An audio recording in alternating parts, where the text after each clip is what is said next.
ओम शांति।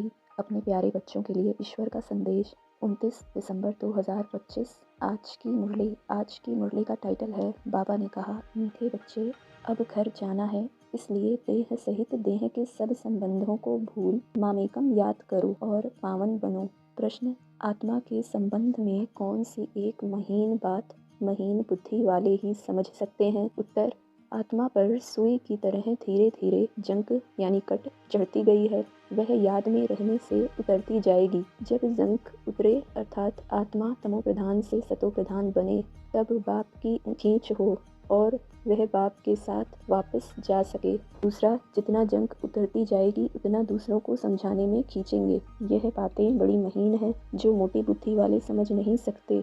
ओम शांति। भगवानुवाच, अब बुद्धि में कौन आया? वह जो गीता पाठशालाएं आदि हैं, उन्हों को तो भगवानुवाच कहने से श्री कृष्ण ही बुद्धि में आएगा। यहाँ तुम बच्चों को तो ऊंच ते ऊंच बाप याद आएगा। इस समय यह है संगम युग, पुरुषोत्तम बनने का। बाप बच्चों को बैठ समझाते हैं कि देह सहित देह के सब संबंध तोड़ अपने को आत्मा समझो। यह बहुत जरूरी बात है जो इस संगम युग पर बाप समझाते हैं। आत्मा ही पतित बनी है, फिर आत्मा को पावन बन घर जाना है। पतित पावन को याद करते आए हैं, परंतु जानते कुछ नहीं। भारतवासी बिल्कुल ही घोर अंधियारे में है। भक्ति है रात, ज्ञान है दिन। रात में अंधियारा, दिन में रोशनी होती है। दिन है सतयुग, रात है कलयुग। अभी तुम कलयुग में हो, सतयुग में जाना है। फिर बाबा कह रहे हैं, सतयुग में तो एक धर्म एक भाषा ही थी। सृष्टि चक्र को तुमने जाना है तो भाषाओं को भी जान सकते हो कि यह सब रहेंगे नहीं, इतने सब शांति धाम चले जाएंगे। यह सृष्टि का ज्ञान अभी तुम बच्चों को मिला है। तुम मनुष्यों को समझाते हो, फिर भी समझते थोड़े ही हैं। कोई बड़े आदमियों से ओपनिंग भी इसलिए कराते हैं क्योंकि नामी ग्रामी है, आवाज़ फैलेगा। वाह, प्रेसिडेंट प्राइम मिनिस्टर ने ओपनिंग की। यह बाबा जाए तो मनुष्य थोड़े ही समझेंगे।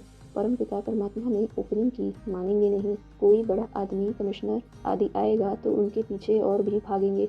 इनके पीछे तो कोई नहीं भागेगा। अभी तुम ब्राह्मण बच्चे तो बहुत थोड़े हो, जब मेजॉरिटी होंगे तब समझेंगे। अभी अगर समझ जाए तो बाप के पास भागें।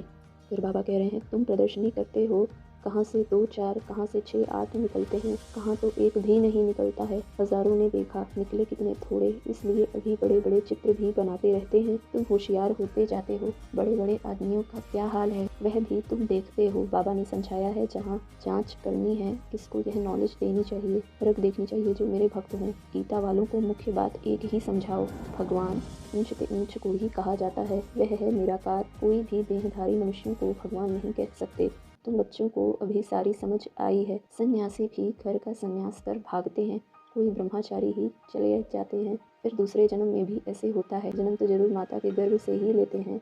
जब तक शादी नहीं की है तो बंधन मुक्त हैं। इतने कोई संबंधी आदि याद नहीं आएंगे। शादी की तो फिर संबंध याद आएंगे। टाइम लगता है, जल्दी बंधन मुक्त नहीं होते। अपनी जीवन कहानी मालूम तो सबको रहता है। बाप हमको इतना ऊंच बनाते हैं तो वह खुशी रहनी चाहिए ना। विलायत में पढ़ने के लिए खुशी से जाते हैं ना। अभी तुम कितना समझदार बनते हो। कलयुग में कितना तमोप्रधान बेसमझ बन पड़ते हैं। जितना प्यार करो उतना और ही सामना करते। तुम बच्चे समझते हो कि हमारी राजधानी स्थापन होती है। जो अच्छे रीति पढ़ेंगे, याद में रहेंगे, वह अच्छा पद पाएंगे। सेबलिंग भारत से ही लगता है। दिन प्रतिदिन अखबार आदि से तुम्हारा नाम बाला होता जाएगा। अखबारी तो सब तरफ जाती हैं, वही अखबार वाला कभी देखो तो अच्छा डालेगा, कभी खराब, क्योंकि वह भी सुनी सुनाई पर चलते हैं ना। जिसने जो सुनाया वह लिख देंगे। सुनी सुनाई पर बहुत चलते हैं, उसको परमत कहा जाता है। परमत आसुरी मत हो गई ना, बाप की है श्रीमत। कोई ने उल्टी बात बताई तो बस आना ही छोड़ देते हैं। जो सर्विस पर रहते हैं उन्हों को सब मालूम रहता है। यहाँ तुम जो भी सेवा करते हो, यह है तुम्हारी नंबर 1 सेवा।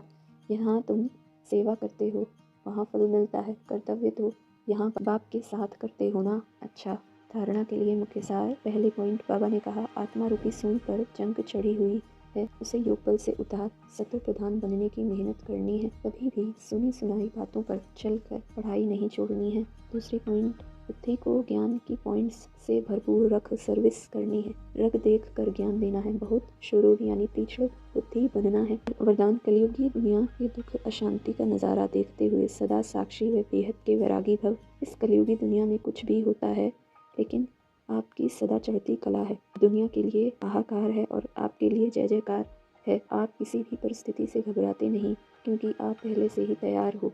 साक्षी होकर हर प्रकार का खेल देख रहे हो। कोई रोता है, चिल्लाता है, साक्षी होकर देखने में मजा आता है। जो कलयुग की दुनिया के दुख अशांति का नज़ारा साक्षी होकर देखते हैं, वह सहज ही बेहद के वैरागी बन जाते हैं। स्लोगन: कैसी भी धरनी तैयार करनी है तो वाणी के साथ वृत्ति से सेवा करो। कैसी भी धरनी तैयार करनी है तो वाणी के साथ वृत्ति से सेवा करो। अव्यक्त इशारे अब संपन्न व कर्मातीत बनने की धुन लगाओ। जैसे कोई मशीनरी को सेट किया जाता है तो वह एक बार सेट करने से फिर ऑटोमेटिकली चलती रहती है। इस रीति से अपनी संपूर्ण स्टेज व बाप के समान स्टेज व कर्मातीत स्थिति की स्टेज के सेट को ऐसा सेट कर दो जो फिर संकल्प, शब्द व कर्म उसी सेटिंग के प्रमाण ऑटोमेटिक चलती रहे। अच्छा, ओम